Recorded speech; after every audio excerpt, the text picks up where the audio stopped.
connecting.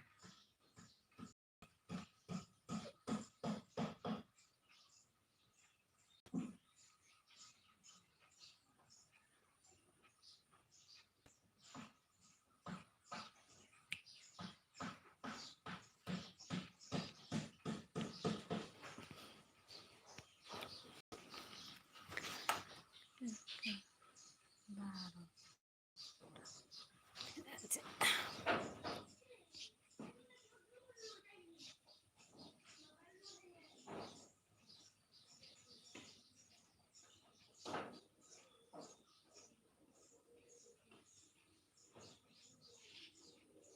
सोमदोन बसुमतारी खुलुमबाय thank you आंनि लाइभआव फैनायनि थाखाय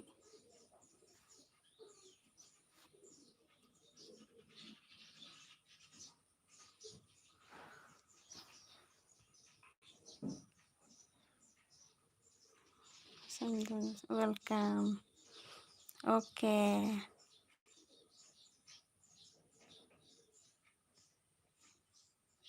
चेनेल दं नामा सोमदोन बसुमतारी माबोरै खबर थिगानो दंथ'यो नोंहालाय माबोरै दङ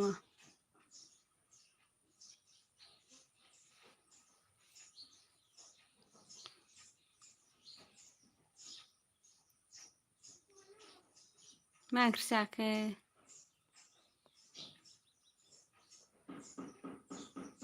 दिनैसो लाइभआव फैनायदों दाख्लैबो फैदोंमोन रावबो गैयैखाय थाब दानफिनदां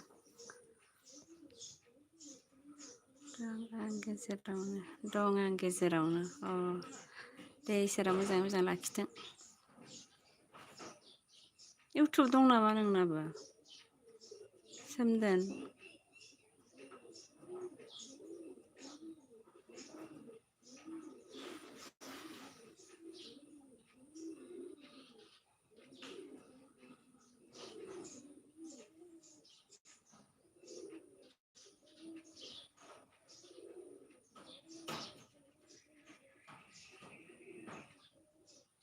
कमेन्ट हर मा ओंख्रि जाखो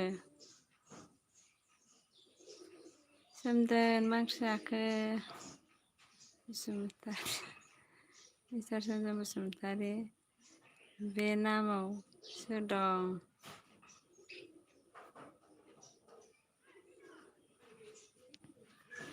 मा ओंख्रि जाखो ओमफ्राय साबस्क्राइबारा बेसेबां जाखो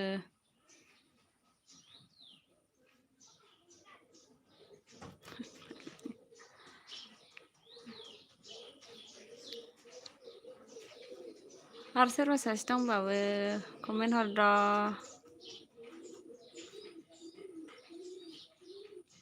सोरबा सासे दंबावो आरो अन्नानै लाइक हो आंनि लाइभआव फैनायनि थाखाय थेंक इउ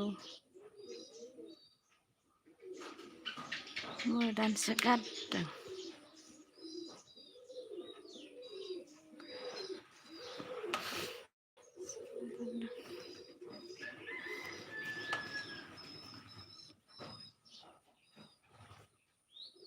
सोमदोन मा ओंख्रि जाखो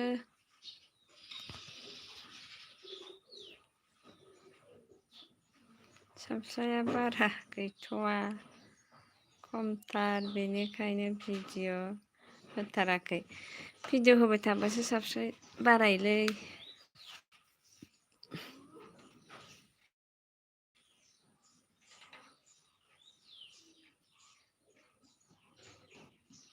मा ओंख्रि जाखो ओमफ्राय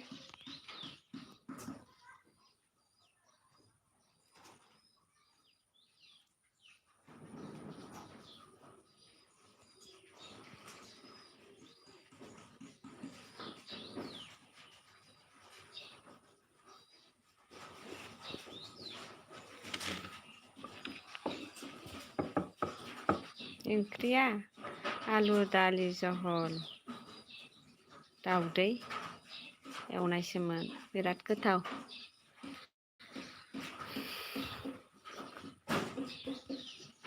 बिराद गोथाव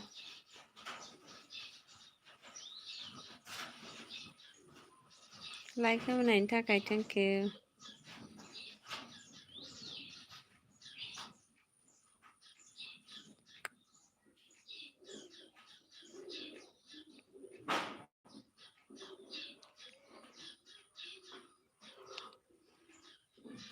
मोजाङै दंना सोमदोन?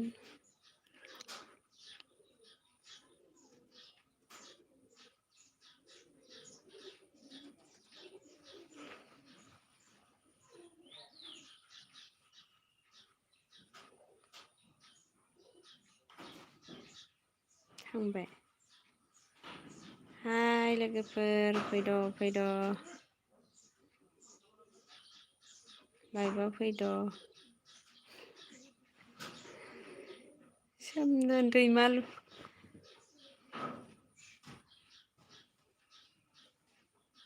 Good afternoon. Hi good afternoon लेन। आंनि लाइभआव फैनायनि थाखाय थेंक इउ। सोमदोन बसुमतारी मा होनखो? आं दिनैसो लोगो मोनदों नोंखौ। दिनैसो लोगो मोनदोंथ' आरो आं लाइभखौनो बारा होखायाखै। ओमफ्राय बबेनिथाय सोमदोन? कैसे हो आप? अच्छे हो? आप कैसा है लेन? मेरे लाइफ में आने के लिए थैंक यू। मेरे चैनल को सब्सक्राइब नहीं किया तो सब्सक्राइब करो।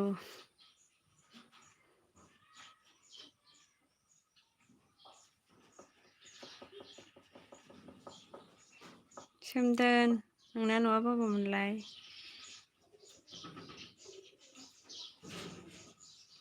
मस्ती है। आप कहाँ से है लेन? आप कहाँ से बताओ?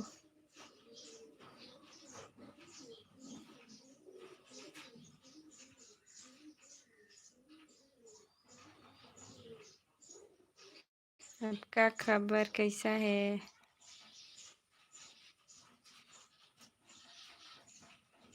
सोमदोना बबेनि खोन्थालाय अननानै। I am living from भूडे Uttar Pradesh. Oh my God, thank you। मेरे चैनल में नया हो तो सब्सक्राइब करो, बेल आइकन को दबा दो प्लीज लेन। सोमदोन बसुमतारी मा बुंखो? आं सानजारि नोगोर सिमेन्ट सापरिनि। थेंक इउ गोजोननाय थाबाय। आरो चेनेल दंबा साबस्क्राइब खालामना होगोन आंबो। कमेन्ट हरना दोन। सोमदोन बसुमतारी आं नामखौ लिरना लानि दा साबस्क्राइब खालामना होगोन आं साबस्क्राइब खालामना गालां। सोमदोन बसुमतारी सोमदोन।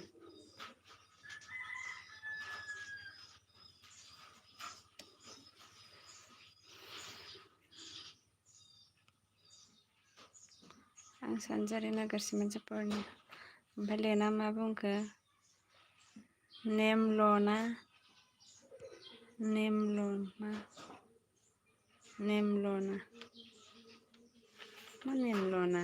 मैं नहीं समझता है आप क्या बोला है लेन। उत्तर प्रदेश से आया है ना? थैंक यू मेरे लाइफ में आया है ना। और किसी ने कमेंट नहीं किया है, कमेंट करो प्लीज। लाइक डन करो।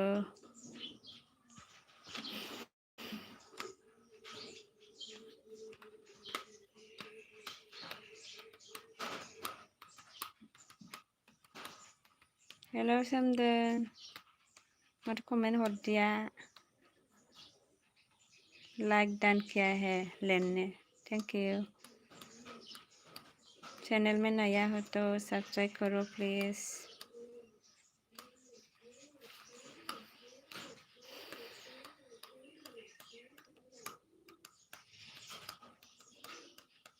कमेंट करो कमेंट। हेलो गाइस,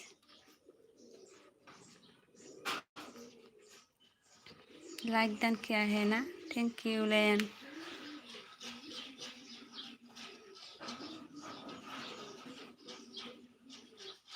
सोमदोन थांबाय नामा? फंबाय जागोन दा आंथ' बिब'सो जागोन। सोमदोन फंबाय थांबाय नामा?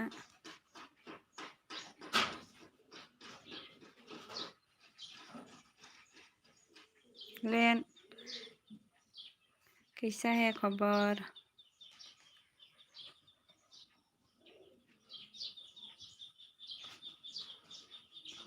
कमेंट करो प्लीज़, कौन कौन है? किसी ने कमेंट नहीं किया है,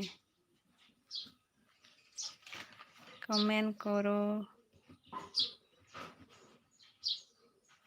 चैनल में नया हो तो थैंक यू।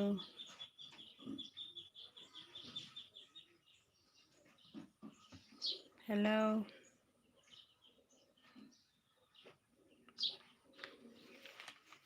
लोगोफ्रा बहा थांजोबखो माथो फैया? सानैल' जाफिनबाय। सोर सोर दंथाय? सोमदोन बसुमतारिया मा होनदों? नोंहालाय बहानिमोन? आं गहपुरनि सानजारि नोगोर खोनाबाय थायो बारु, ओमफ्राय थांनायसो जायाखै। आं गहपुरनिलै फंबाय। नोंनि चेनेलखौबो दा साबस्क्राइब खालामना होगोन आं, आंनिखौबो खालामना गालांदो आरो अननानै।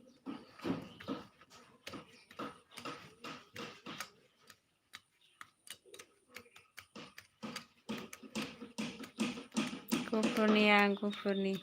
गहपुराव फैफेरबाना फैफेराखै?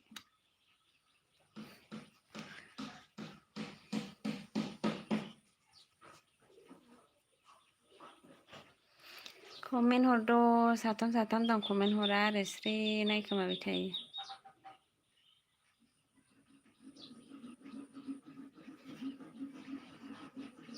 सोमदोन गहपुराव फैखोमाना फैयाखै?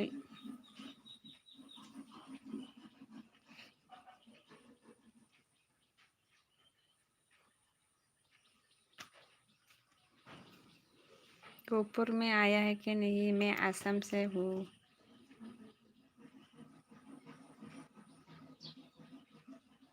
मेसेसरी ट्रेक माने जाबाय थादों।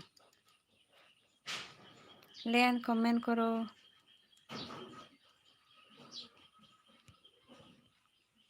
सोमदोना मा होनदों? बिदिनो भिडिअ होबाय था आब'। माबा वाच टाइम बारायोलै फंबाय, बिदि लाइभ होबा। मालायफ्रा गोबां लाइभ होबाय थायो, ओमफ्राय आं होनायानो जाया। दाखालि होनायदों, ओमफ्राय मानसि फैयाखै, आं थाब दानफिनदों, ओमफ्राय दिनै होनाय नायदों र' साबेसे मानसि होबाय थाबालाय वाच टाइम बारायो आरो फंबाय। नोंबो इउटुब दंबा होबाय थाबानो जाबाय। साबस्क्राइबारा 100नि गोजौबानो लाइभ फैनो मोनो होनना बुङो माथो।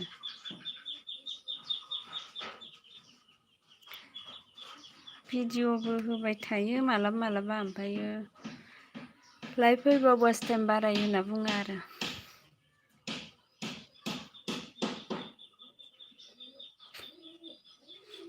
दे कमेन्ट हरबावद'। आरो सोरबा थांलायबाय, सासेल' थालायबाय, थांजोब्बाय। आरो दसे नेलायनोसै। गहपुराव थांबाय थायोथ'। फैबाय थायोना? आं गहपुरनिनोबा। मा गामियाव फैयो? दैमालुआव फैयोदां। दैमालु खाथि आङो। सोमदोन आं दैमालु खाथिनि। दैमालुआव मिथिं जाबाथाय थांखायोबो आङो।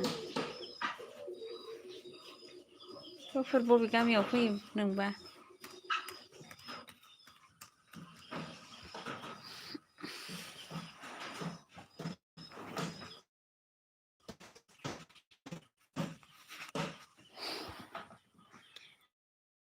थांबाय थायोथ'। मा गामियाव फैयो? सिमेन्ट सापरि सानजारि नोगोर।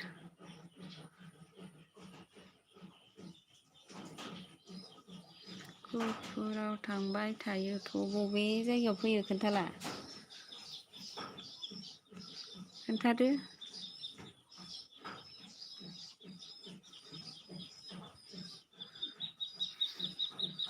दे कमेन्ट हरद'। होदावबासो मानसिफ्रा फैयोबा, होदावाबा फैयानो। आं दिनैजों सेकेन्ड जाबाय आरो खेबनै।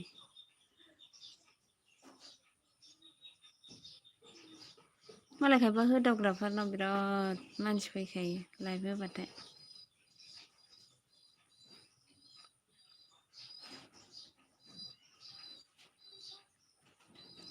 सोमदोन थांबाय नामा? लेन चला गया क्या?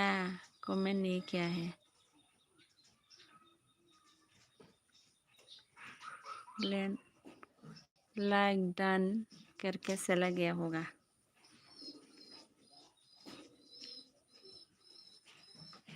कमेंट करो यार, कौन कौन है? लेन चला गया क्या? थोड़ा रुको, इतना जल्दी जाता है क्या?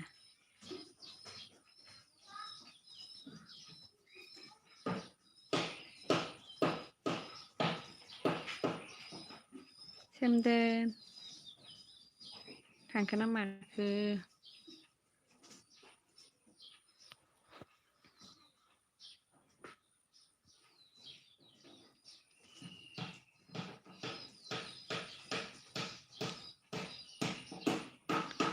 हेलो हेलो, कमेंट करो यार।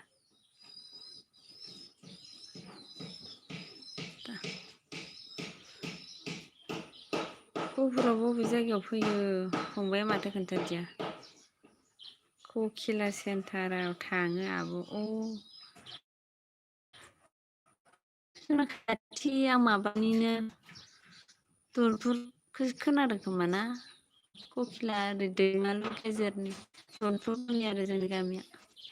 फैफेराखै दा जों गामियाव।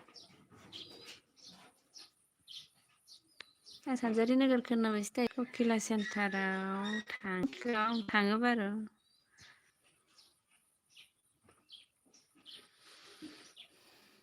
सासे सोर दंबावोथाय कमेन्टबो हरा, नायबाय थायो। हेलो गाइस, कौन है? कमेंट करो यार।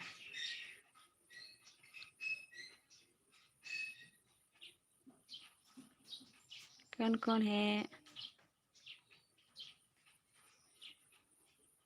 लाइक नहीं किया तो लाइक करो यार।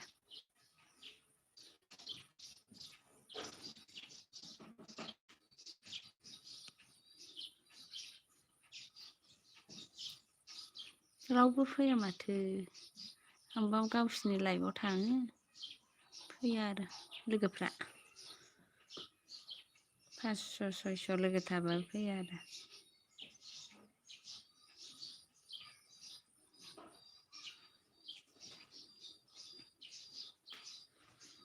हेलो हेलो, मा लिरखो सोमदोन फंबाया जोंना? मा ओंख्रि जाखो आब'? अ जोंना ओंख्रिया माबासो, भिन्दि आलु सबायबिमा लगायनाय, ओमफ्राय एम्फौ बाथोन आरो। आंजों बिदिनो रायज्लायबाय थानायनि थाखाय गोजोनबायहाय फंबाय। दसे थाथ'बाव, थांथ'नाङा। आरो सानैसो फैबाव, दसे थाबावनोसै आंबो। मालायफ्रा जि गोबाव गोबाव थायो।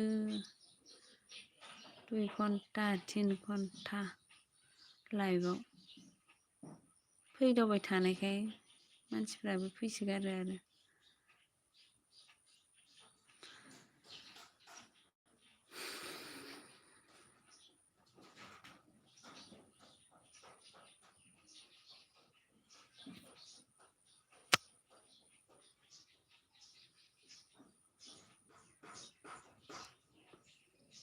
Hello hello, please com.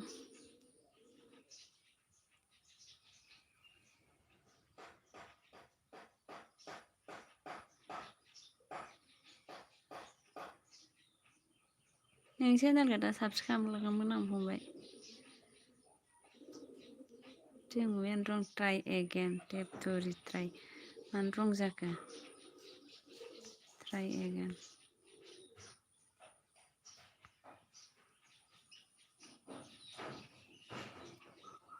Day comment हरदो। माया ट्राइ जालायखो दानि नै ओरै हरनायानो। ट्राइ एगेन, मानो बिदि जाखो? आंथ' मोनसे जेबो थुवाखै। मा रं जाखो? दे कमेन्ट हरद'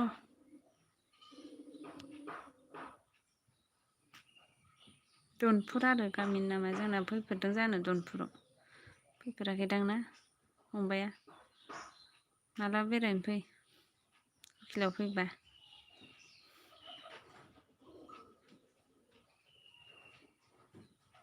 नोंसोरजों साबैसे मेट्रिक पास जाखो नोंसोर गामियाव जों गामियाव साब्रै पास जादों साथाम सेकेन्ड डिभिजन सासे थार्डआव थांबाय आरो थांजोबलायबाय सासेल' लाइक होनानै थांजोबलायबाय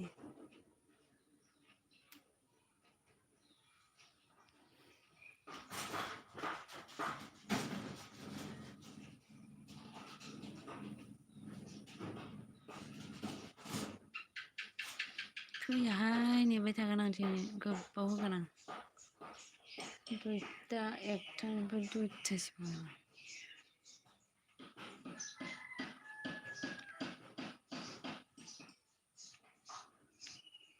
सोर फैलायखो थांलाय फैलाय दे कमेन्ट हरद' आं कमेन्ट हरबासो मिथिगोनबा सोर आंजों दंगासिनो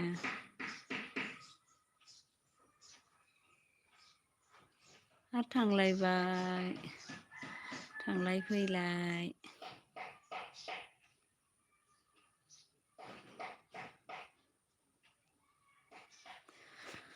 दाबो कारेन्ट फैया जोंथिं कारेन्टआनो गारजा थांनानै हेलौ हेलौ हेलौ कमेन्ट हरद' सोर फैफिनखो कमेन्ट हरद' कमेन्ट दो प्लीज कौन आया है मेरे लाइफ में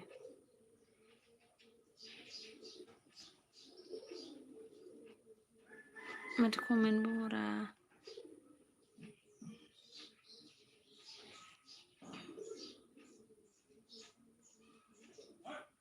हेलौ कमेन्ट हरद' अननानै सोमदोन थांबाय नामा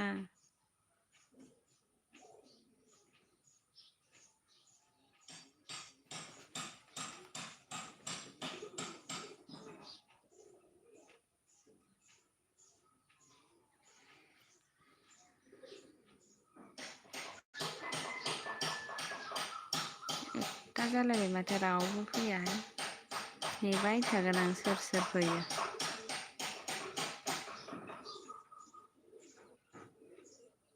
थेंक इउ आंनि लाइभआव थाबाय थानायनि थाखाय अननानै कमेन्ट हरबानो जायो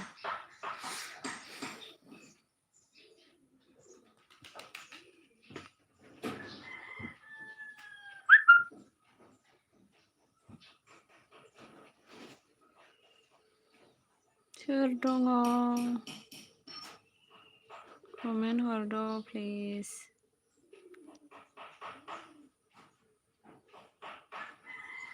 मालाय लोगोफ्राबो बेस्थ'थार खोमा लाइभआव फैथाराखै माथो रावबो थांफिनलायबाय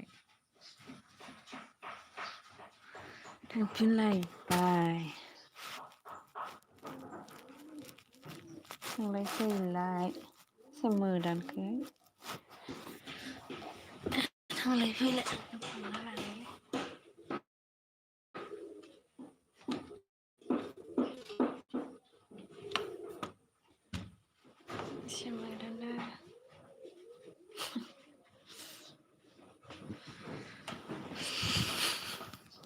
सोर एबार सोर फैखो मा ओंख्रि जाखो आब' mister Chandan Basumatary thank you आंनि लाइभआव फैनायनि थाखाय जोंना ओंख्रिया दिनै सबाय बिमा आलु ओमफ्राय भेन्दि लगायनायसोमोन ओमफ्राय एम्फौ बाथोन नोंसोरलाय मा ओंख्रि संबाय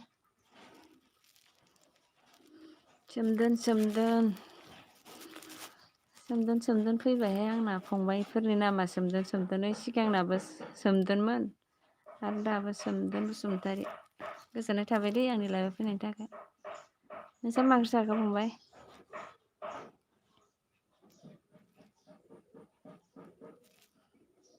लाइक होदो आरो लाइक होदो नोंबो लाइक फैबा आंबो थांगोन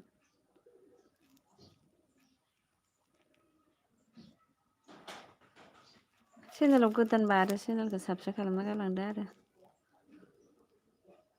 सोमदोन बसुमतारी चेनेल दंना गैया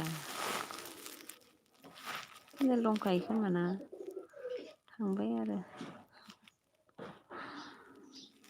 सोमदोन बसुमतारी फंबाय चेनेल दं खोमा ना नोंनाबो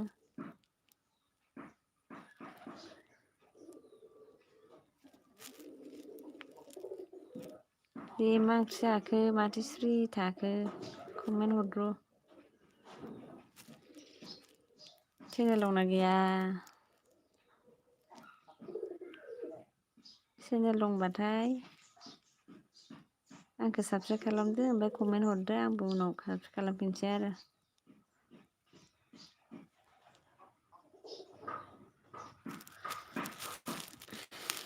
ओमफ्राय मा ओंख्रि माथो खोन्थादिया थांबायसो नामा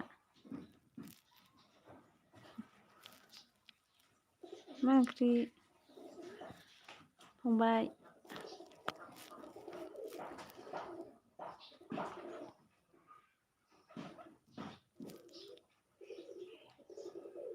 ओंखामखौनो जायाखै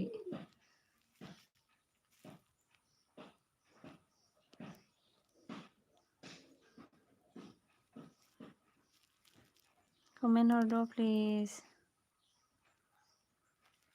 सोर सोर दं मा ओंख्रि जाखो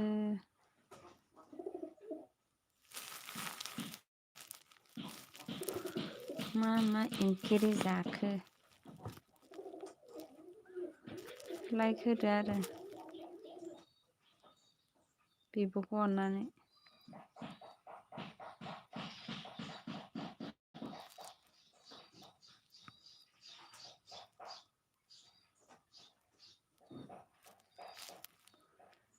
सोमदोन बसुमतारी थांबाय नामा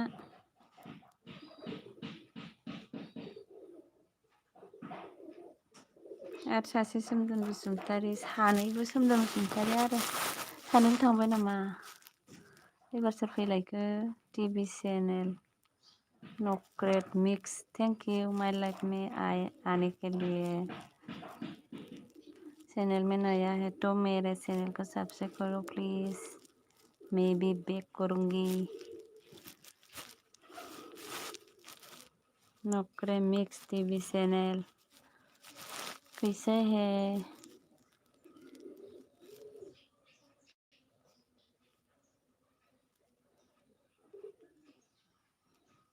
लाइक डन करो प्लीज़ नोकरे आप कहाँ से है बताओ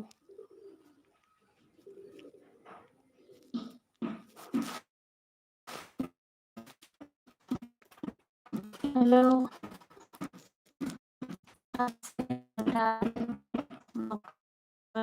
प्लीज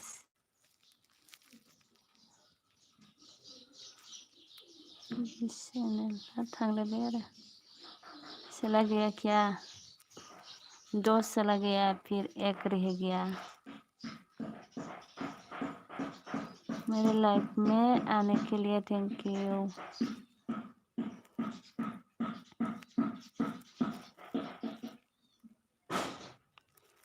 हेलो कमेंट करो प्लीज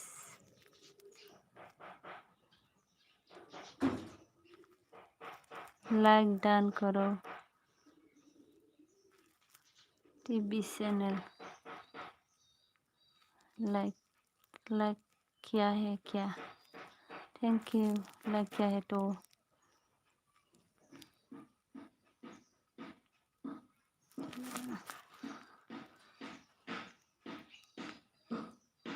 नौकरी चला गया क्या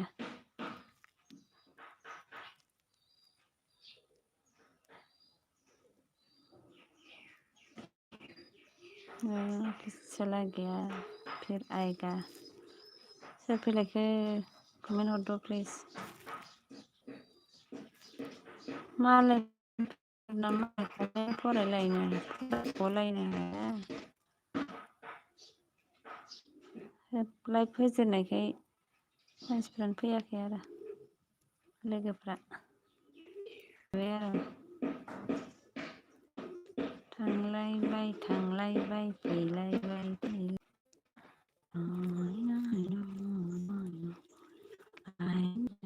आसाम मेडम आसाम विश्वनाथ सारियाली आप कहाँ से है बताओ तो प्लीज। मेरे चैनल में नया है तो प्लीज सब्सक्राइब करो और कमेंट करो, मैं भी करूँगी।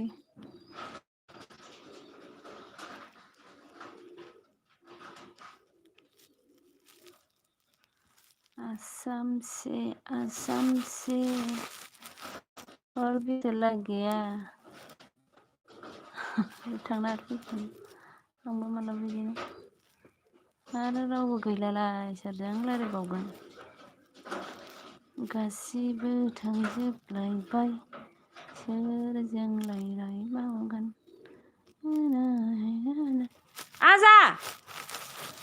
आजा फैलाय आसाम से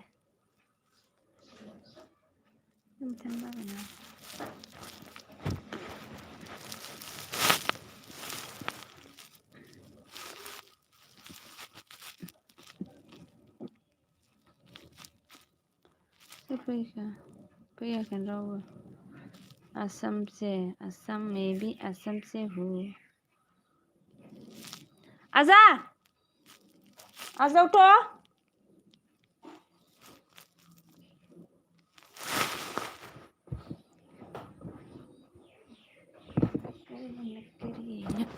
नक्करी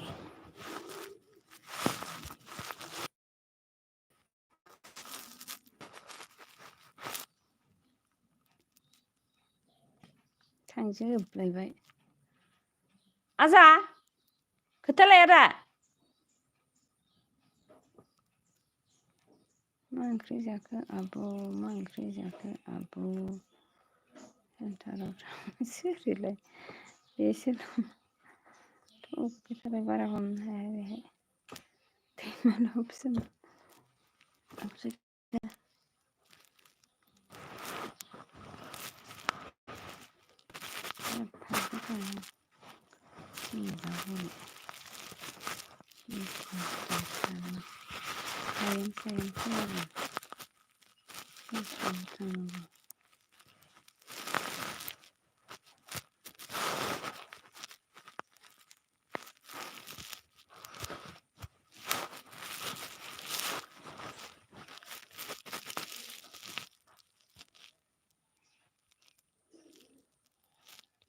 जेराव फैखाया साब्रै फैदों नालाय साब्रैबो थेंकिउ होबायहाय फैबावबानो जायो फैबावबानो जायो माथो रावबो गैया अब्लाबो आं नेबाय थागोन।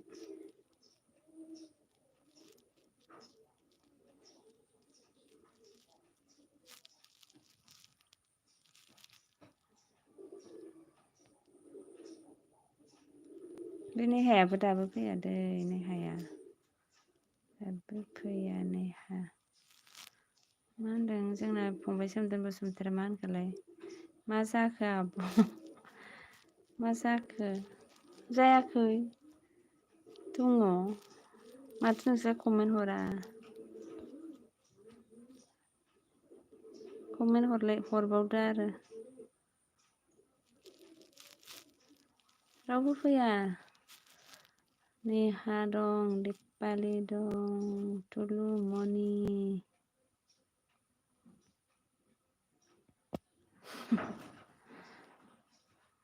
रावबो फैयैखाय रागा जोंदां फैयाबाबो दिनै 1 घन्टा थाबाय थागोन आं ओमफ्राय नोंना चेनेल दं नामा माथो खोन्थादिया फंबायालाय चैनल है कि नहीं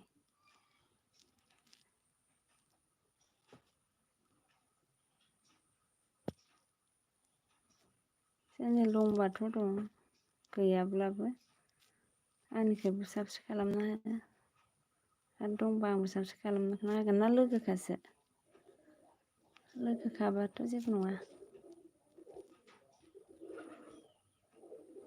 दाबायदि समाव बारा लाइभआव मानसि जाखाया खोमा एसे 8टाफ्राव ओमफ्राय 1टा 2टाफ्रावसो जायो दाथ' नै जाबायथ' दा 1टा 10:20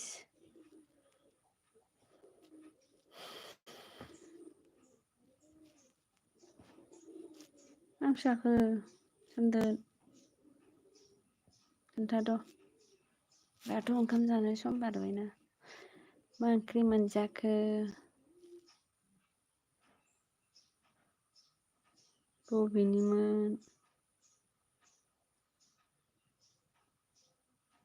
बबे गामिनि बबे जायगानि अननानै खोन्थाहरद'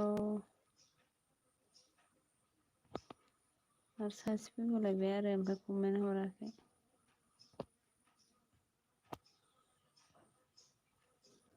हाय गाइस कमेन्ट करो कमेन्ट मा ओंख्रि जाखो सोमदोन मा ओंख्रि जाखो मा JMR प्रडाक्सन थेंक इउ आंनि लाइभआव फैनायनि थाखाय मा खबर बाजै मोजाङैनो दङ इसोरनि अननायाव नोंबो मोजाङै थाथों इसोरा बयखौबो मोजाङै लाखिथों ओमफ्राय सोमदोना मा होनखो जोंना फंबाया आं सानजारि नोगोर सिमेन्ट सापरिनि आब' सानजारि नोगोर सिमेन्ट सापरिनि ना मोजां दे आं खोनाबायसो थायो बारु थांनाय जायाखै ओमफ्राय चेनेल दं खोमा ना फंबाय आरो चेनेलाव गोदानबा साबस्क्राइब खालामना हो अननानै मा ओंख्रि जाखो JMR प्रडाक्सन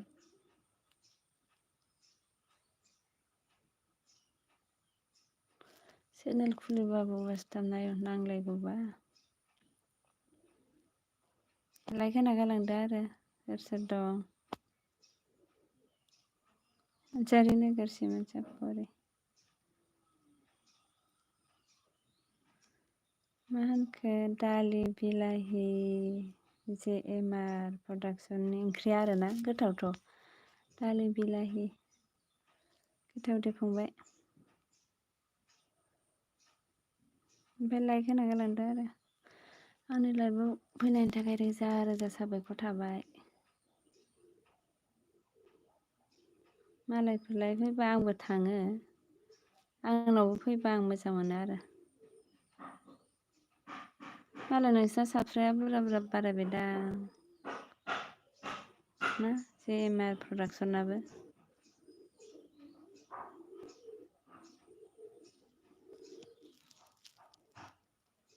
बहानि नों लाइक होबाय गोजोन्थों लाइक होनायनि थाखाय थेंक इउ आं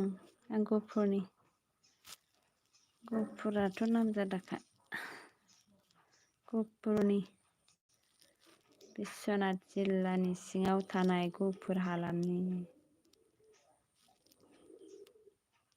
गहपुराव फैफेरबायना फैफेराखै JMR फंबाय लाइक होबाय आरोना थेंक इउ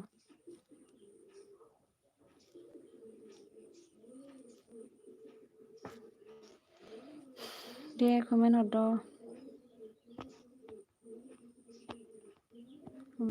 अननानै थेंक इउ गाबोन सर्ट फिल्म होगोन नायगोन दे आंजों लोगोखा नालाय नायगोन दे माबा नटिफिकेसन फैखायो नालाय सर्ट फिल्म होबासो साबस्क्राइबारफोराबो भिउफ्राबो बारायलै फंबाय मालाय नोंसिना साबस्क्राइबारा बुरजा बुरजा जाबाय दा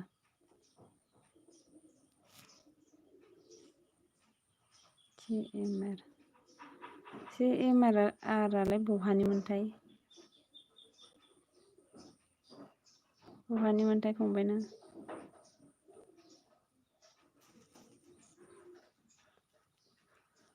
बहानिमोन खोन्थाद' अननानै।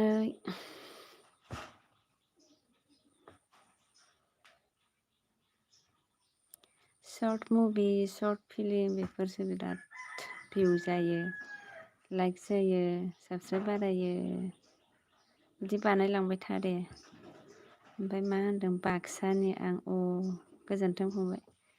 सर्ट फिल्म बासो बिराद भिउ जामारो, बानायबाय था मोजां मोजां मानसिफ्रा गोसो बोनाय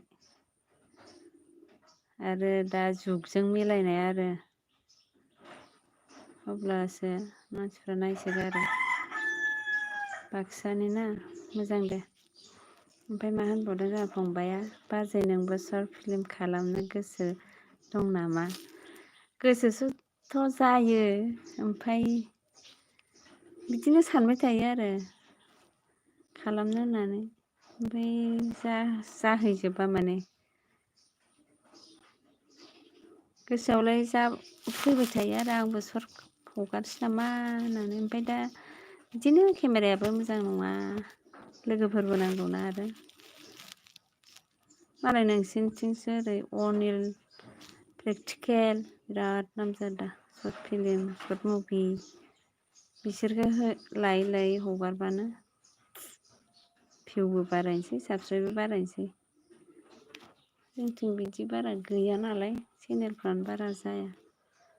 बाजै नोंबो सर्ट फिल्म खालामगोन दे, नोंनिखौ आं गाबोन होबा नायगोन दे। गोसो दंबा आंनाव चेनेल खालाम। जागोन दे, आं एसे सानग्रोनि, लिरनासो लाग्रोनांगोन। सोर मा बुंनांगौ मानांगौ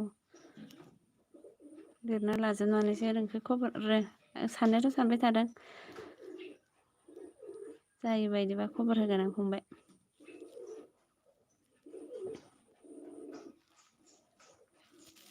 दे ओमफ्राय लाइक होदो आरो अननानै, बिब'खौ अननानै, बिबाजैखौ अननानै। बिब' लेंनो ना बिबाजै लेंनो जायो, बिब'बाबो बिबाजैबाबो। ओमफ्राय मा होनदों गोसो दंबा आंनाव चेनेल खालाम, जागोन दे। ओमफ्रायो क्या hello S16 rider, thank you मेरा लाइफ में आने के लिए। कैसा है, कहाँ से बोला है यार, थैंक यू। लाइक डन करो यार S16 राइडर भाई। हेलो हेलो S16 राइडर, क्या खा के आया है बताओ। ओमफ्राय मा होनदों जोंना JMR प्रडाक्सना, आंनि नाम्बारा आरबिआव दं, आंनि नाम्बारा मा आरबिआव दं, आरबिआव दं नोंनि नाम्बारा। लानांगोनथ' नों नाम्बारखौ। आं बुजिदालै मा आरबिआव दं ना ग्रुपावबो मोनगोनदां, ग्रुपाव दं खोमा। बबे मोनसे ग्रुपाव दं खोन्थाहर दे, आं लागोन। ओमफ्राय S16 राइडर क्या बोला है, आइ फ्रम बड'लेण्ड। बड'लेण्डनि बबे जायगानि बेबा? बड'लेण्ड कहाँ से, क'क्राझार उदालगुरी, क्या जगह से है बताओ। थैंक यू मेरे लाइफ में आने के लिए, और लाइक डन करो प्लीज। बडोलेंड कहाँ से है बताओ। बड'लेण्डनि आमाइ थुखुलनि, बड'लेण्डनि आमाइ थुखुलनि, बाब्रे आमाइ थुखुलनिसिमबाव आरो दे गोजोननाय थाबाय। ओमफ्राय मा होनदों जोंना आरबि इउटुब चेनेल, आं जोंमार बाजै, बेहाय आंनि नाम्बार दं। आं JMR बाजैबाय आंनि नाम्बार दं YB RB इउटुब चेनेल जागोन दे आं लिरना लानो दै ओमफ्राय आं दा डिसक्रिपसनाव थांना नायगोन आरो ओमफ्राय 16 राइडारा मा होनदों बड'लेण्डनि बिखा बाब्रे बिखा आमायथुकुर बिराद मोजां बिखा आमायथुकुर आं र' कलम लायनो दै नोंसोरो लोगो गैयाबा लोगो जालाय बड'लेण्ड बिखा कलम लायदोंमोन आरो मा RB इउटुब आं लिरना लानो र' RB YouTube channel RB YouTube चेनेलाव भिडिअ मा चेनेल भिडिअनि गेजेराव दं नाम्बार नायनानै आंखौ फन हर जागोन दे फंबाय RB इउटुब चेनेल जागोन दे आं लिरना लाखाबाय ओमफ्राय आरो आंनि चेनेलाव गोदान बावनानै साबस्क्राइब खालामदो आंबो साबस्क्राइब खालामना होगोन दे ओमफ्राय 16 राइडारा मा लायो जोंना बड'लेण्डनि सुइजारलेण्ड वाव बड'लेण्डनि सुइजारलेण्डआवसो दं आरो दे थाबाय था बिराद गोजान जायगा बड'लेण्ड सुइजार ओमफ्राय आंनि चेनेलाव गोदान बावनानै साबस्क्राइब खालामना गालां 16 राइडार प्लिज साबस्क्राइब माय चेनेल ओमफ्राय लाइक दानबो होदो आरो ओमफ्राय सोर मा होनबावदों मिथिबावाखैब्रा बे दाबो ना बड'लेण्ड सुइजारलेण्डखौ क'क्राझारखौ बुंनांदों आरोना नों मिथिबावाखैब्रा बे दाबो मिथिबायथ' क'क्राझार आरो I am from इलायथो आं क'क्राझार बुंखादों ना नों बुङैनि सिगाङावनो I am from क'क्राझार आं मिथिखायोब्रा आमायथुकुर बिखाखौ ओमफ्राय मा होनदों जोंना फंबाय RBया आं लोगो दंखायो गोजोन्थों दे आंबोथ' थाखागोन जाय साबस्क्राइब खालामो आं बेखौ फिन खालामखायो आरो कमेन्ट नायनानै दिनैसिम रावखौबो साबस्क्राइब खालामाबाला थायाखै मानो होनोबा गावजों गावनो साबस्क्राइब खालामाबा सोरथो खालामनो गावजों गाव नायखानांगोन बर'जों बर' ओमफ्राय मा होनदों जोंना RB फंबाया बाजै नों कमेन्ट हरनानै दोननि र' हरना दोन दै ओमफ्राय आंबो हरगोन आरो ओमफ्राय मा होनदों 16 राइडारा नोंहालाय आब' सना आंहालाय मा लाइभआव रायज्लायगासिनो आरो दासान्दि इसोरनि अननायाव मोजां फंबाय इसोरा बयखौ मोजाङै लाखिथों बयनिबो इउटुब चेनेलखौ थाब ग्र' खालामथों बेखौनो इसोरनाव आर'ज गाबबाय आरो नोंसोरबो आंखौ सापर्ट खालाम मा जायगानि आब'खि आयो फंबाय आंखौ मिथिबावाखै आरोना आं गहपुरनिलै गहपुर गिथाव जायगानि गारजानाय बड'लेण्डजों थगायजानाय बिटिआरआव सोस'रां जायो थगायबाय थायो BSc थांबाय BTC मोनसे बिटिआर दाखालि रंजाबाय बारु आरो दा नायलांबाय थानोसै मा जायो ना फंबाय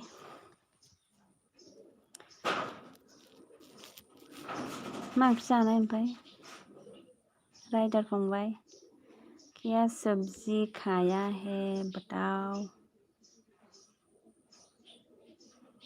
मा जाया आब'खि ओमफ्राय मा जोंना रुबुल बर' हाय फंबाय hello Rubul Boro' thank you आंनि लाइभआव फैनायनि थाखाय थेंक इउ गोजोननाय थाबाय ओमफ्राय जोंना राइडार फंबाया मा होनलायखो ओंख्रिया दालिसो आब'खि दालि ना बिराद गोथाव दालियालाय बयबो जाखायो गोथाव दे ओमफ्राय जोंना रुबुल बर'आ मा होनखो मारै खबरा दासान्दि मोजां फंबाय ओमफ्राय आंनि चेनेलाव गोदान बावनानै साबस्क्राइब खालामना गालां बेल आइकनाव थुना हो आंजों लोगो दंखायोबाथ' दंखायो आरो चेनेलाव गोदानबा अननानै साबस्क्राइब खालामना हो खामजोबना जायाखै मा खामजोबना जायाखै खामजाबाना जायाखै जाखांबायथ' दहायनो जाखांबाय आङो।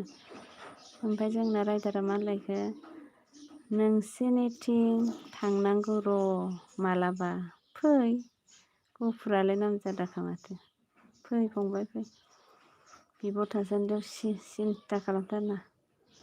ओमफ्राय मा होनखो जोंना रुबुल बर' फंबाया दंखायो दे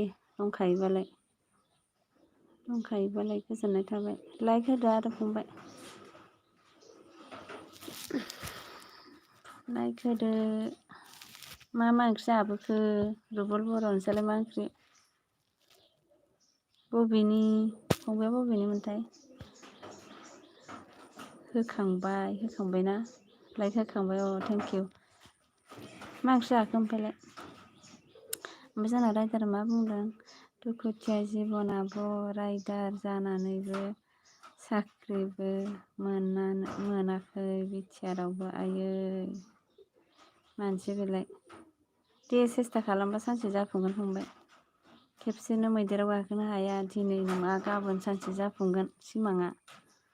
गदापानियालाय बोरैथो माबा खारखोमानानै बै माख्राखो गोलैलाय ओंखारलाय गोलैलाय गाखोलाय बोरैथो देरहाखो बिदिनो देरहागोन होनदों सानसे।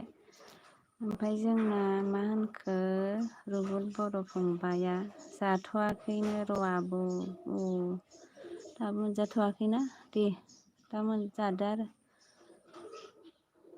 दे। ओमफ्राय जोंना फंबाय रायदारा मा बुंबावलायखो नोंलाय बहा साख्रि मोनो आब' बे बिटिआरआवल' मा आसा आब' बिटिआरआवल'थ' आरो बहा साख्रि मोनथ' आरो दे सेस्था खालामबाय था आरो बिटिआरआवनो सानसे नङा सानसे मालाबा ग्रोब मिलाया बे खाफालबो नांगौ सेस्थाबो थानांगौ आरो सापर्टारफोरबो नांगौ।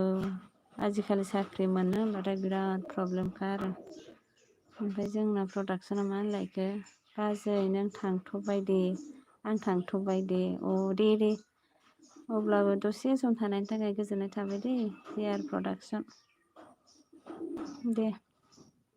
ओमफ्रायो जोंना रायदार फंबाय मा होनलायखो आर्मि पुलिस जेरावबो खालामनो मोना आब'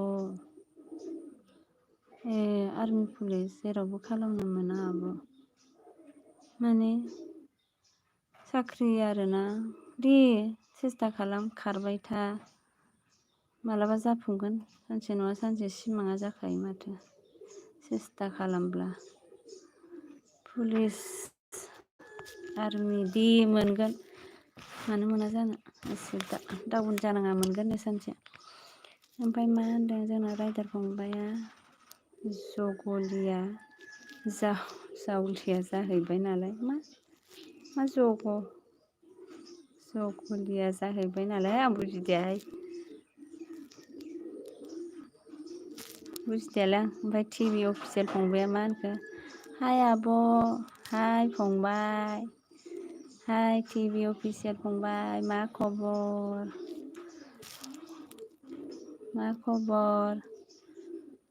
लोगो गैयाबा लोगो जालायदो। आं दिनैसो फार्स्ट टाइम लाइभ फैदों आरोना नोंथांमोनहा फैनानै आंनि लाइभआव फैनायनि थाखाय रोजा रोजा साबायखर थाबाय गोसो गोरबोनिफ्राय अननाय बावबाय। ओमफ्राय जोंना रायदार फंबाया मा होनलायखो हाग्रा बारिनि जाहैबाय नालाय आब'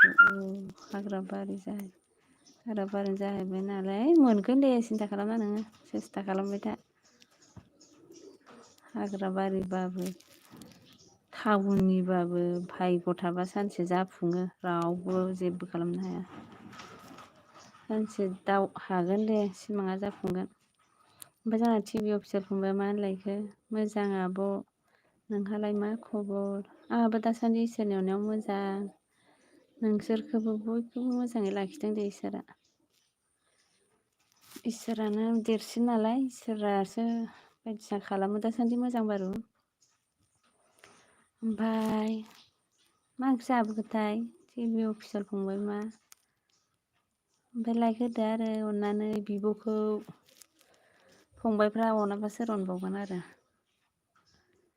गासिबो आंनि फंबाय गोजा आंहा न'आव फंबाय गैमाराबो फंबायबाथाय आं बिराद मोजां मोनखायो आरो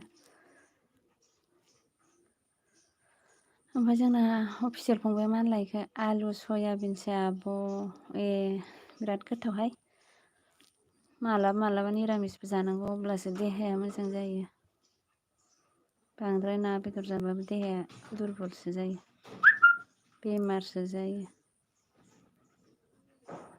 निरामिस जोंहाबो दिनै निरामिससो सबाय आलु भेन्दि ओंख्रि संबाय बिदै एसे होनानै ओमफ्रायो एम्फौ बाथोनसो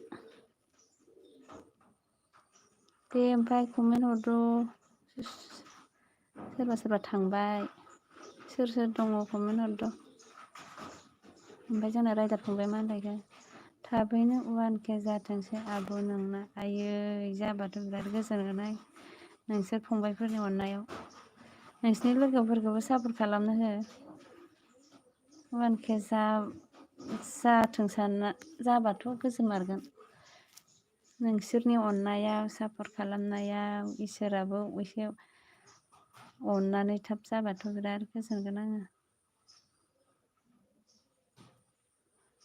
दे ओमफ्राय आरो कमेन्ट हरबावद'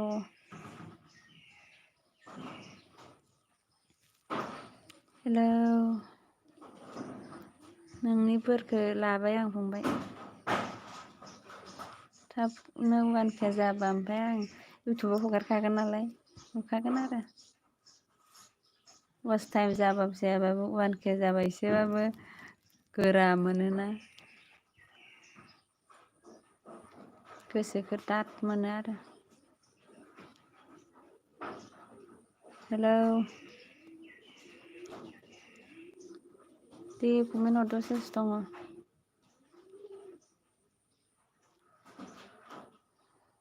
ओमफ्राय नोंना साबसक्राइबार बेसे जाखोथाय रायदार फंबाय मालाय गावसिना बुरजाथारदां short movie short video short film होबासो साबसक्राइबारआ बिराद बारायोलै आंबो सानदोंसो होनोनो हायाखै 1K जाबाथाय खमायला बारायबाय थायोसो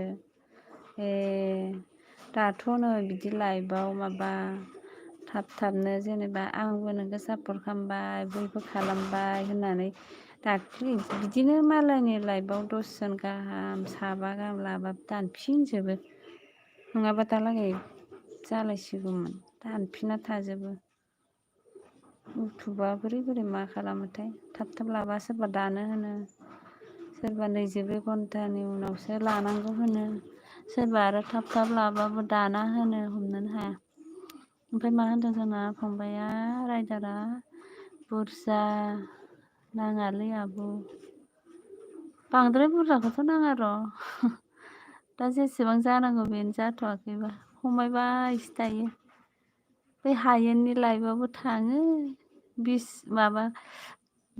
जन 20 जन लायो ओमफ्रायो अखानायैनो स्रय खमायजना थाजोबखायो आरो लानायनि जेबो लाबानो थाया ओमफ्राय साफा सानै गोबावजोंसो बोरैबा थायो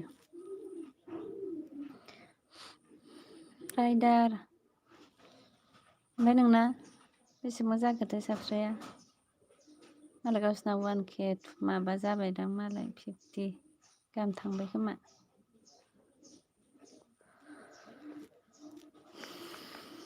जेन 1K जानो हाबानो सिन्था गैला आरो सिन्थाया एसे खमायबाय आरो नङाबा मानसिफोराबो थाबथा हैयो लाजि फोनाङो मेगन सायोना खायफा बुजियैफ्रा बेफोरखौ सौसिजोबनो हाथारनांगौ आरो इउटुब खुलिबाबो नंगौना नङा दे रायदार फंबाय ना थांबाय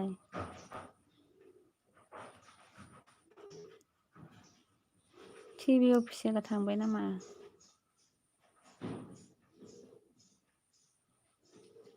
ओमफ्राय दे लाइक होदो सोरबा गोदानबा लाइक होदो अननानै बिब'खौ अननानै लाइक होदो ओमफ्राय जोंना फंबाय राइडारा मा होनलायखो गैया 200ल' गोदानसो खोमा आरो दे जागोनलै 200निफ्रायसो 300 400 जालाङो दा जागोन दे लाइभआव फैबाबो बिदिनो साबसिन खमायोबा माबा थाबनो खालामलायबाबो खमायोसो ओमफ्राय नोंसोरबो लोगो जालायना लोगो गैलायाबा लोगो जालाय बिदा फंबाय ओमफ्राय मा होनो जोंना राइडार फंबाय मा होनलायखो माथो होनबावनो आब' गैयालै आयै जागोनलै फंबाय सिन्था खालामना लासैसो जायो ओमफ्राय आरो राइडार फंबाया मा होनखो जोंना होनबाय आरो मानो मा लिरबावनो नागिरदों माथो आद्रा जाबाय लाइक होबायना होयाखै राइडार फंबाय हाय नै थिंसेयाव माबा गोलैबाय कारेन्टबो गैया दिनै हराव बिराद अखा बारहुंखा बारना कारेन्टआनो गैया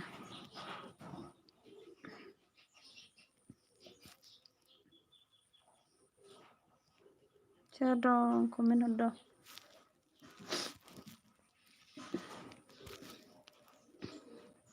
हेलौ मा होनदों जोंना फंबाया लाजिलाय लाङो मा लाजिलाय लाङो लाइक होबाय लाजिलाय लाङो लाजिनाय लासै लासैसो बारायो ओमफ्राय मा लाइक होबाय था लाइक होबाय आरोना थेंकिउ दे लाइक होनायनि थाखाय थेंकिउ ओमफ्राय आरो मा बुंबावखो जोंना राइडार फंबाया 50K सहैबाथ' गोसोखौ गोजोनगौमोन आयै लासैनो जागोन रावनाबो थाब जाखायाखै माथो 50K 1 लाख आयौ मिलियन दा बुंसै आरो साख्रिनिसायबो देरसिन होनबाथाय मासे गोसोबायदि जासिगोन आरो 50K जाबा 100K जाबा साख्रिनिसाय इउटुब खुलिनानैसो बांसिन रां खामायनो हासिगोन आरो ओमफ्राय जोंना मा होनखो Maheswari hi hello Maheswari I love you too चेनेलाव गोदानबा अननानै साबसक्राइब खालामना गालांदो ओमफ्राय राइडार फंबाय मालाय जोंना 50Kनिफ्राय 200 माइनास खालामबा बेसे नांबावगौ एसे बुरजाखौ सानहरखानाङालाय नोङो 200निफ्राय नोङो 10Kखौनो सानग्रो 1Kखौनो सानग्रो लासैसो जागोन दा दे जागोन बिब'आ बोर होबाय ओमफ्राय जोंना महेस्वरि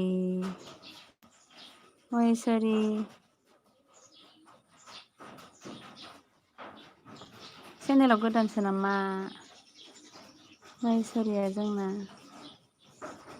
ओमफ्राय आरो राइडार फंबाय मा होनलायखो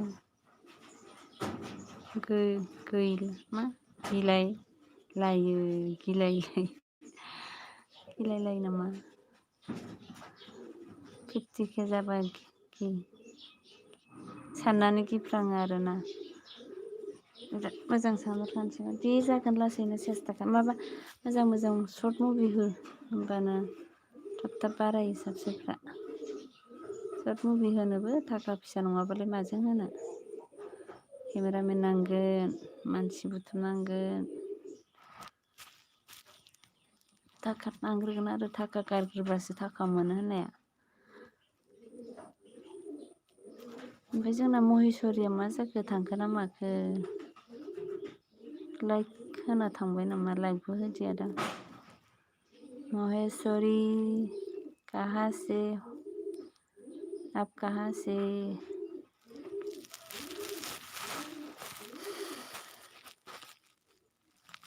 महेस्वरी आप कहाँ से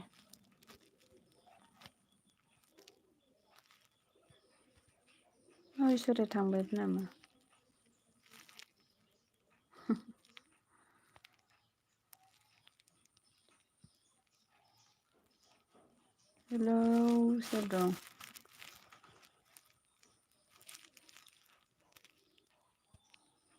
गिलायलायो गिगोनथ' आरो सानफ्रांबा थाखानि सायाव उन्दुनो हागोन।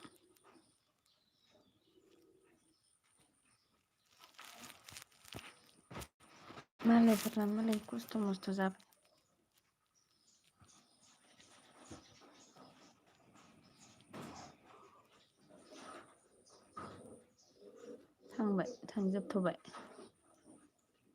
थांजोबथ'बाय आरो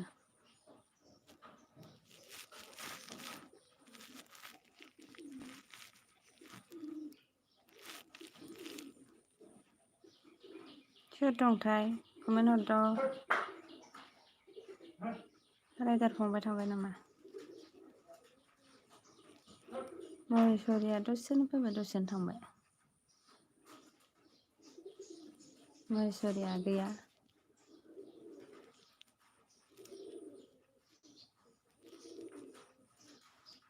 गिलायलायो गिनाङा दे। माथो कमेन्ट हरदिया माथो कमेन्ट हरदियाहाय।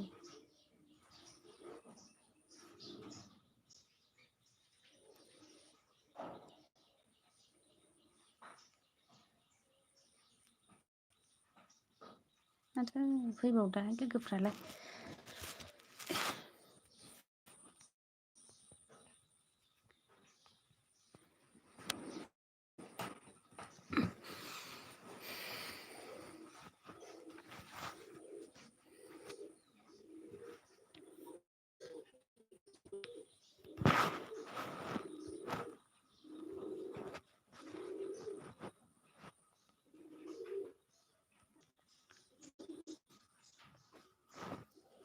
दा कारेन्ट फैया माथो। कारेन्ट दंना गैया नायहैनांगौ र'।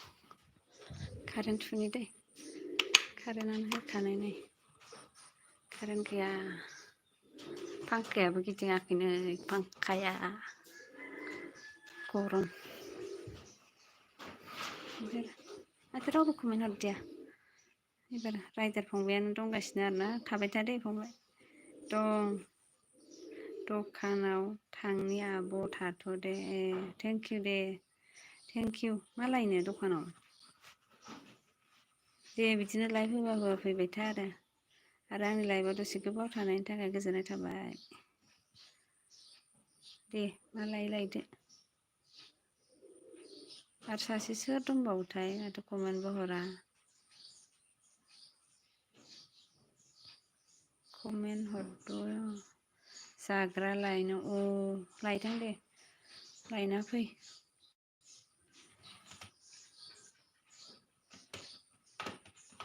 सासे सोर दं कमेन्ट हरद'।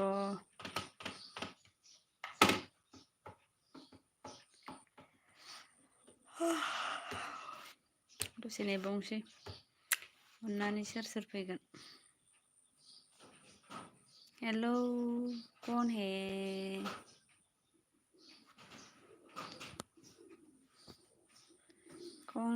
कौन है कमेंट प्लीज कमेंट।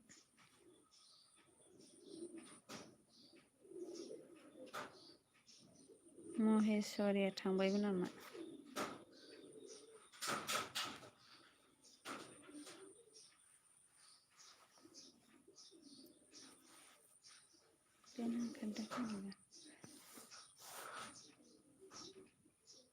हेलौ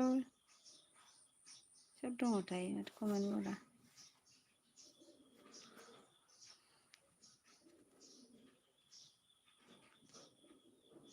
थांजोब्बाय सान्दुं दुंखादों आरो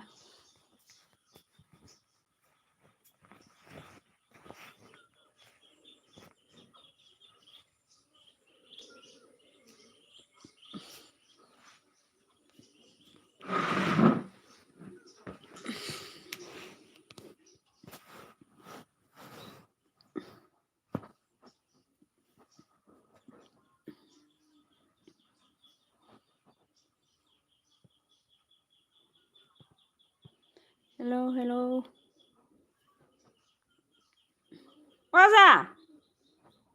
आजा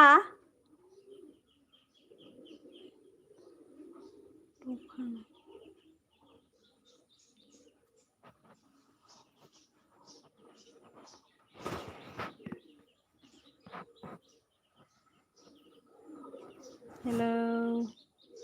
Soर dं comment hरदो please.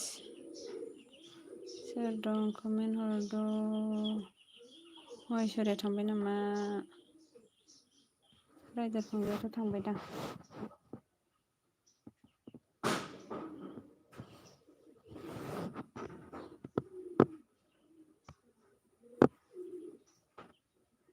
लिसानो ओंखारदों.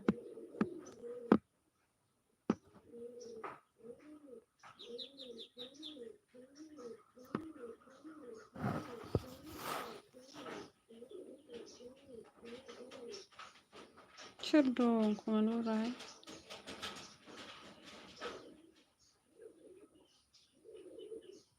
Hello. Soर dं comment हरदो.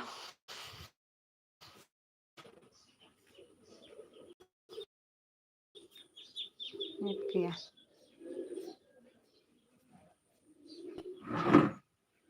रायदार बार थां. आजानाखैनो माथो comment हरा. सोर दंथाय? comment हरबानो जायो. नायदो.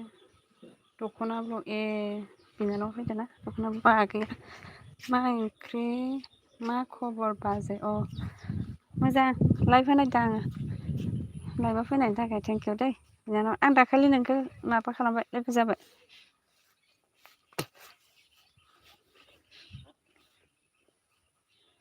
दाखालि नोंजों लोगो जाबाय आङो मा ओंख्रि जाखो नोंहालाय दख'ना ब्लग आगै मा ओंख्रि जाखो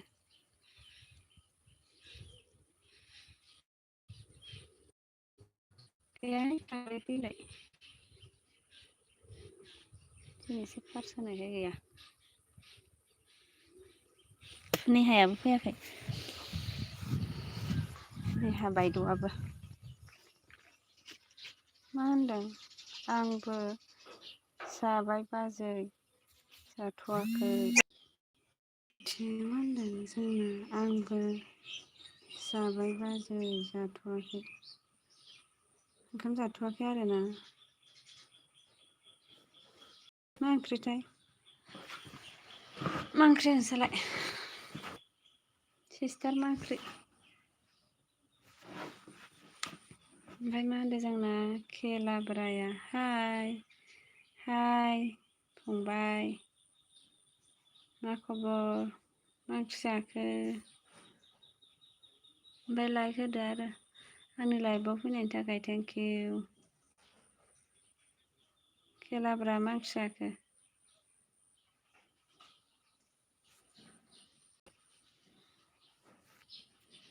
दे जालाय आरो लोगो जालायाखैबा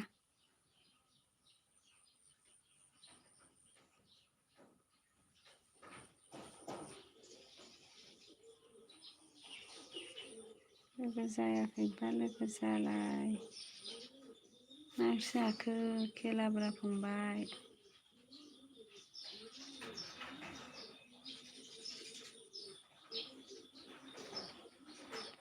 ओमफ्राय दख'ना आगैमोनहालाय मा ओंख्रि जोंना आगैमोना माने लोगो खालामखानायसो नोंबो खालामबायना ओमफ्राय दाखालि आंबो खालामखाबाय बारु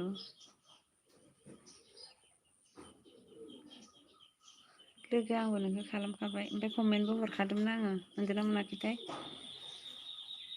सोरबा आंखौ खालामबाथाय आं कमेन्ट नायनानै खालामखायो मानोना बयनोबो साबसिन नांखागौ नालाय आंनोबो नांगौ बा सोरनोबाबो नांगौ बेखायनो आं माने बेक खालामफिनखायो आरो ओमफ्राय मा ओंख्रिमोन दख'ना आगै नों बबेनिमोनथाय जोंना दख'ना ब्लग आगैया बबेनिमोन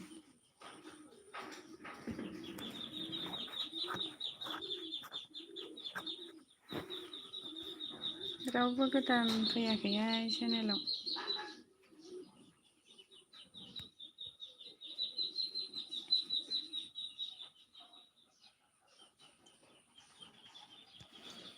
दे लाइक होद'।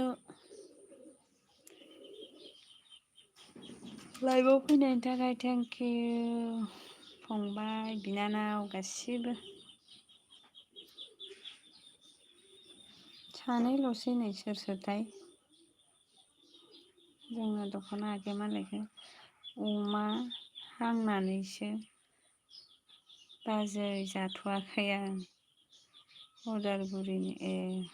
उदालगुरिनि ना दे मोजां। ओमफ्राय आंखौ मिथिदा मिथियाखैथाय आं गहपुरनि आरो गहपुरनि। ओमफ्राय खेलाब्रा फंबाय मालायखौ जोंला बहानिमोन नों गहपुरनिलै आं गहपुरनि धनपुरनि। खोनादोंना खोनायाखैथाय नोंसोरो? गहपुर धनपुर गामि दैमालु ककिला गेजेर।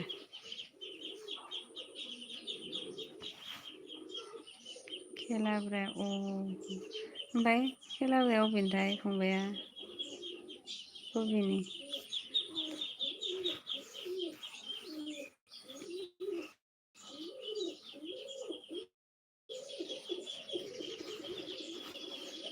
बबे जायगानि खोन्थाद'।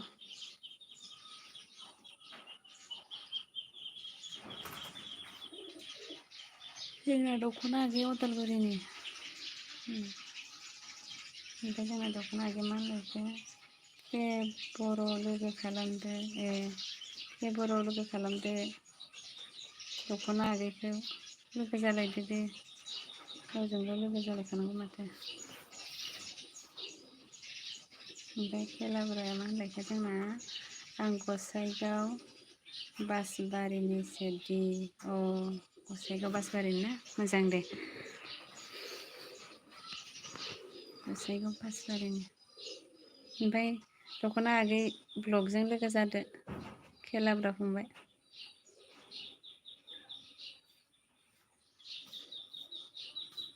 ओमफ्राय खेलाब्रा फंबाय जोंहा मा होनलायखो अके दख'ना दे सापर्ट खालामलायदो आरो फुल भिडिअ नायदो कमेन्ट हरदो साबसक्राइबार थुना होदो। फुल भिडिअ नायाबा दानफिनजायो होनना बुङो माथो। आंबा बिराद दानजाबाय। बिदिनो लाइभआव थांसिगोन। सोरबा सोरबा फुल भिडिअ नायोना नायाथाय दानफिनो। ओमफ्रायो दख'ना ब्लगा मा होनखो दे लोगो फुल नायदो फुल भिडिअ नायनानै लोगो जालायदो आरो बेक कमेन्ट खालामलायदो आरो।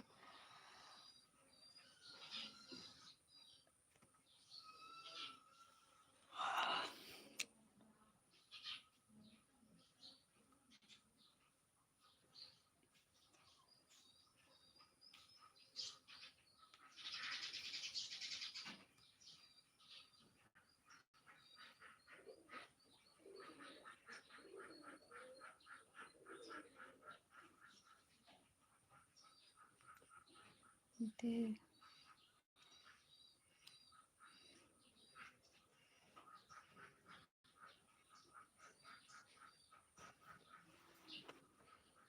हेलौ सोर दंथाय कमेन्ट हरद'।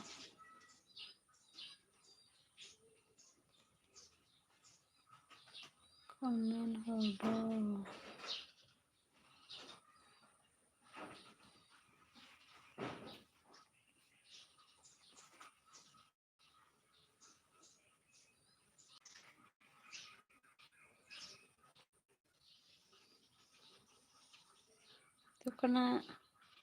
दख'ना आगै जोंहा मा होनलायखो बाजै आं दुगैना लाग्रोनि दे दुगैना ला दे मोजां। दसे फैनायनि थाखाय गोजोननाय थाबाय। ओमफ्राय लाइक होना गालांदो आरो दख'ना आगै लाइक होना गालांदो।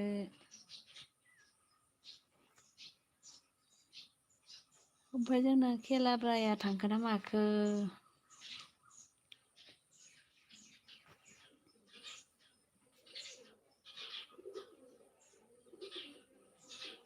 थांखोना माखोथाय दख'नाल' जागोन दे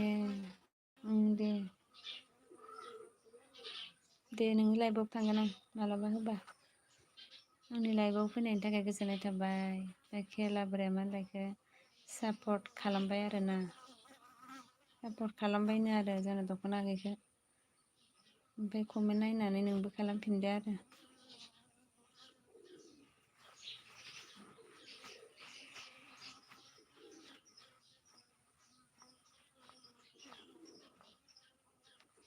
जोंथ' कारेन्टआनो गैयालै दिनै हराव बिराद बार अखा हानानै कारेन्टआनो दाबो गैया बे मैया चार्ज होखाना लानायखायसो मबाइला लाइट फैनो मोनदां गसाइगावनि होन्दोंमोन ना जोंना खेलाब्रा फंबाया मानि होन्दोंमोनलाय गसाइगाव माला बेरायनो थांनांसिगोनलै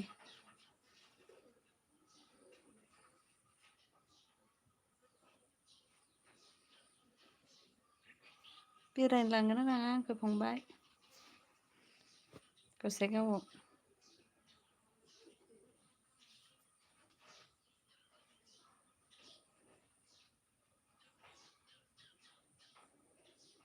कमेंट करो प्लीज कमेंट करो यार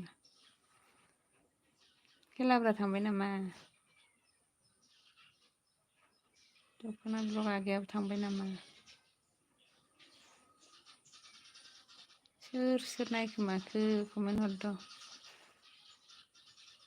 आरो सासे थांलायबाय आरो सानै थालायबाय दे कमेन्ट लिरद' सोर ए खेलाब्रा फंबायानो आरोना फैदो दि जोंनि रुपसि एयारपर्टखौबो देखायगोन आं ए रुपसियावबो एयारपर्ट बानायबाय आरोना जोंनाबो नै धनि फल' एयारफिल्डआ खाथि ककिला होननायावनो आरो अरुणाचल बर्डार धनि फल' एयारफिल्ड हलंगि एयारफिल्डबो होनो मालाबा थांगोन र' ना मिलायबा माबाफोर मिथिं दावथिंफोर जाबा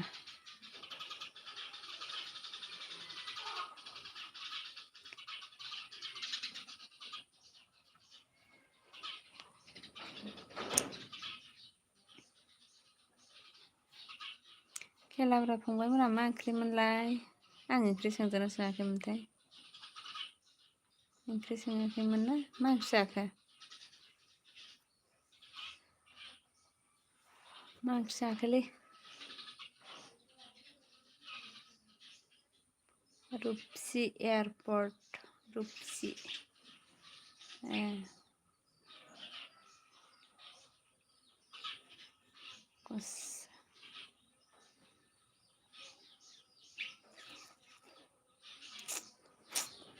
थांजोबलायबाय आरो रावबो गैलालाय थांजोबलायबाय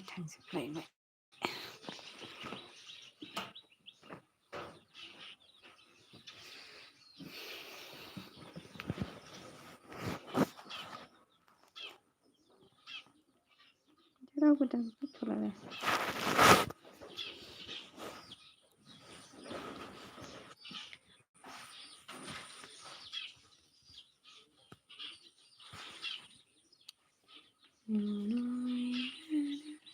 हो हो हो हो हो हो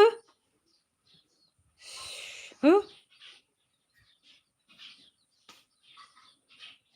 नेबाय थालायसै दसे थांजोबबाय माथो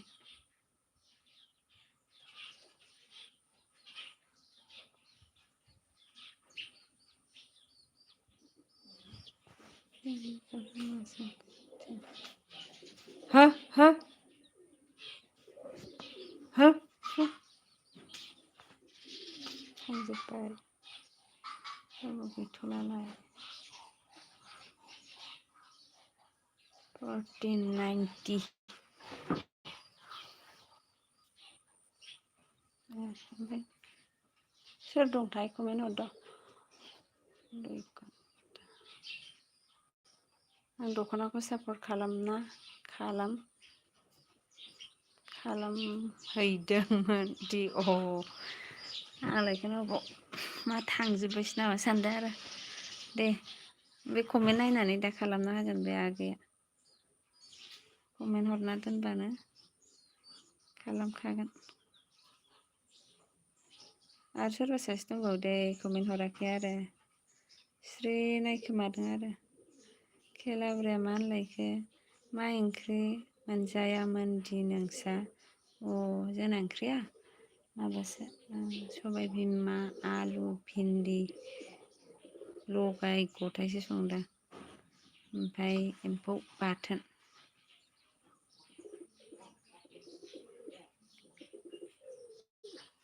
एम्फौ बाथोनसो आरो ओमफ्राय सोरबा दंबावो आरो ना कमेन्ट हराखै स्रि नायखोबाय थादों आरो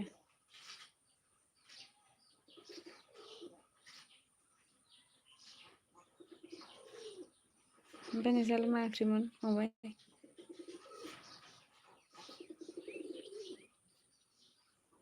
मा ओंख्रि जाखो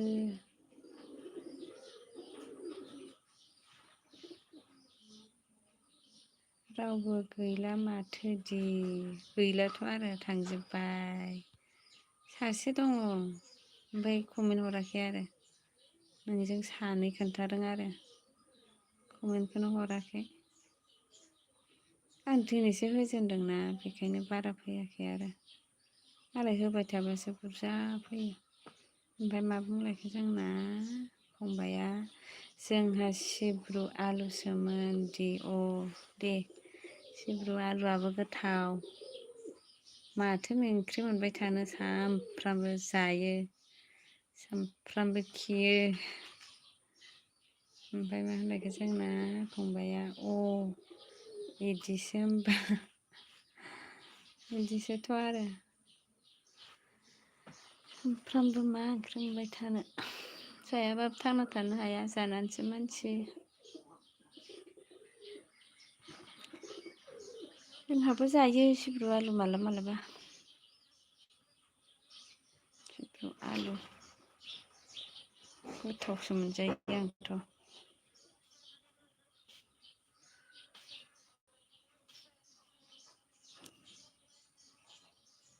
आरो सासे दंबावोलै कमेन्ट हराखै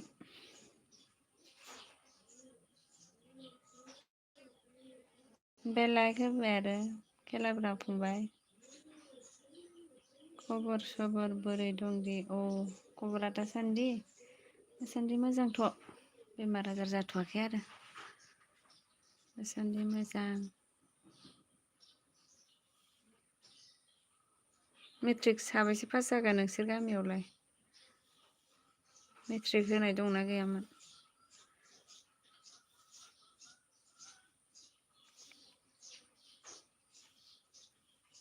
जोंना गामियाव साब्रै होदोंमोन आरो साब्रैबो मोजां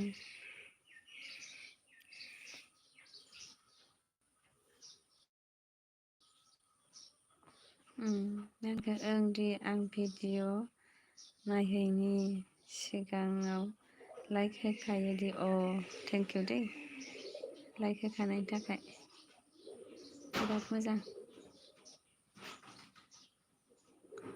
ओमफ्राय मा होनखो सानैल'मोन मोजां जोब सानैबो एबार बिराद मोजां जाजोबखादों आरो गाज्रियानो खमखा आरो फार्स्ट डिभिजनाव बांसिन आजिखालि थार्दखौनो नुला सेकेन्डआवबो बारा नुबावलासो बिराद जाय गोसो होयो बेनो हायो जाय गोसो होआ बेनो हाला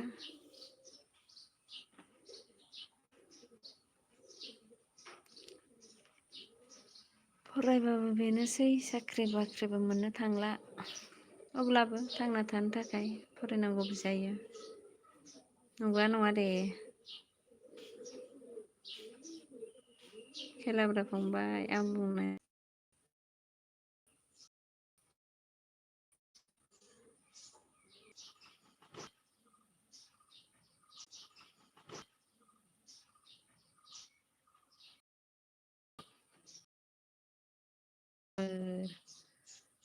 लाइभ हगारदों आरो उफानि नार्जारि।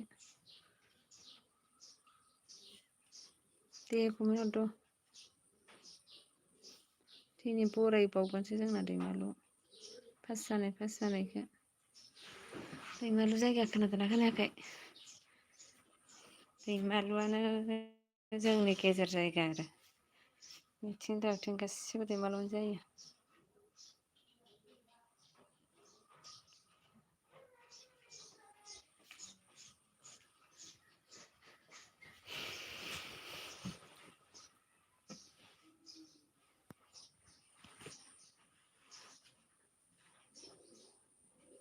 माथो मानसियानो गैथ्रा दसे थाना दोनसै आंबो।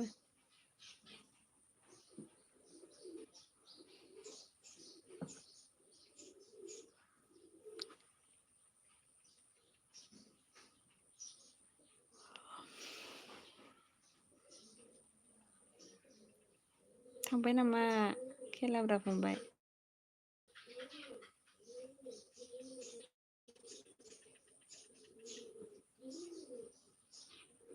आं निउ भिडिअ आपल'ड होबाय दं डिअ निउ भिडिअ ना दे दा नटिफिकेसन फैखागोन नालाय दा नायखागोन आङो।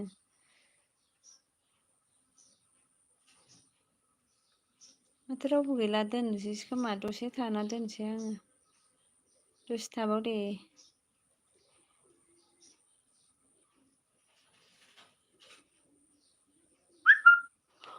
यारखि लाइभ बेबो लाइभ होलायबाय लाइभ होगासिनो सोरबा सोरबा।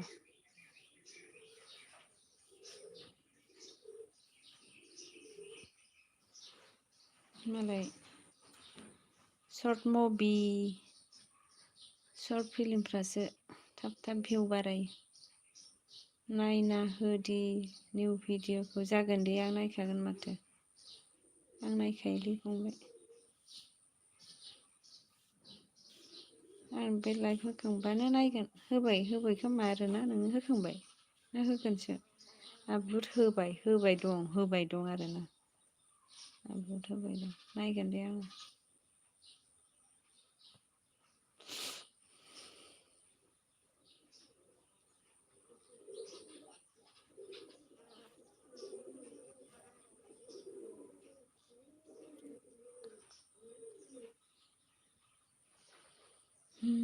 खोलो खोलो बार बारदों आंनि थै जौसेयाव हाब्ला आया गय जालाङो। माथो रावबो फैयाहाय नेबाय था दसेल' नेनोसै आं ओमफ्राय दोननोसै।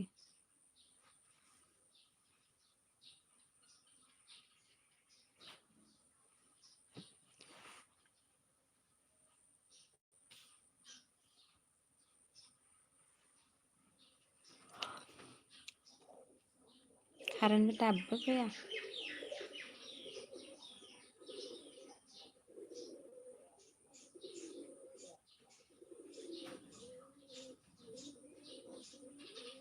नों लाइभ होफेरबायना फंबाय? लाइभ होबायना होआखैथाय?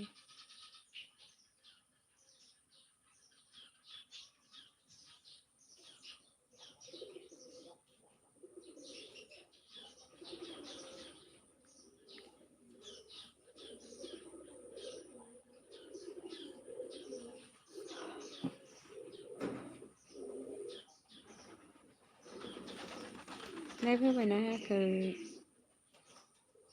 दि आंखौ नों सापर्ट खालामाखैमोन खालामाखैमोन ना? दे आं नामखौ लिरना लानोसै आं दा खालामसै। आं बिदि लाइभआव सापर्ट खालामहैनो रोङा आं दायो खालामगोन दे। नामखौ लिरना लानो दे आङो र' आं कलम लादों।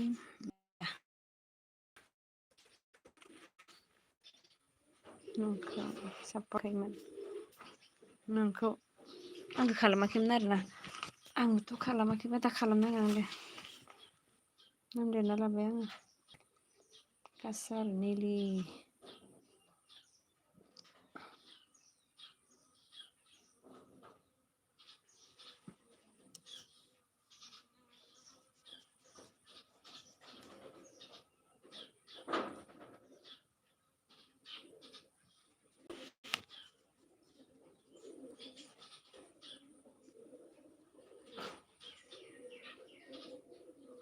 कमेन्ट हरना दोन आरो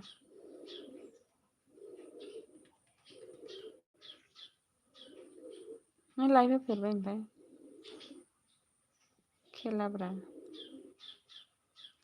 होफेरबायना होफेराखै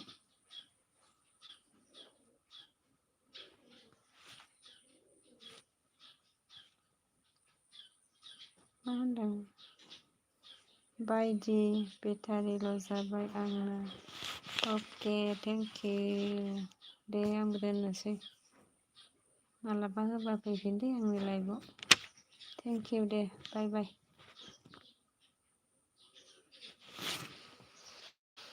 बाय बाय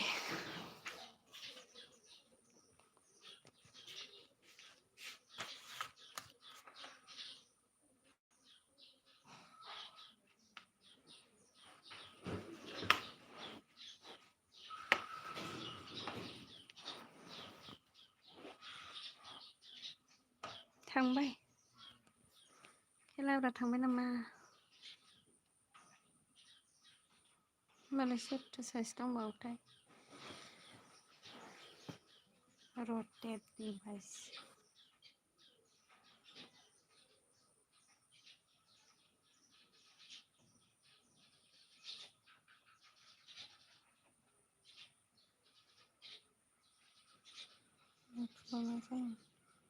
शेयर इनेबल म्यूट माइक्रोफोन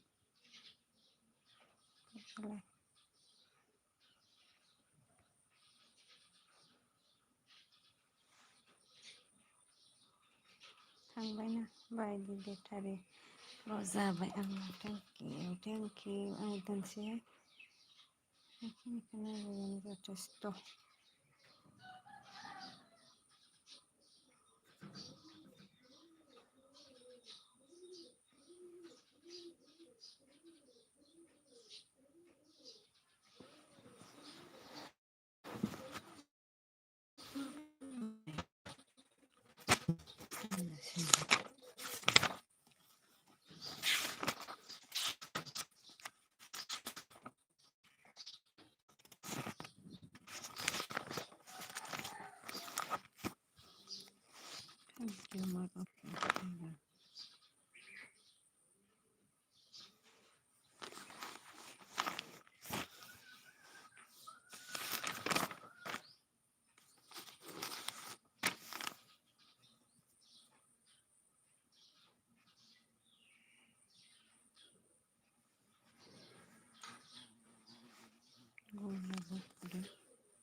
ओमफ्राय लाइक होबाय आरो सोरबा लाइक होना थांफिनबाय मेसेज लिरदो आरो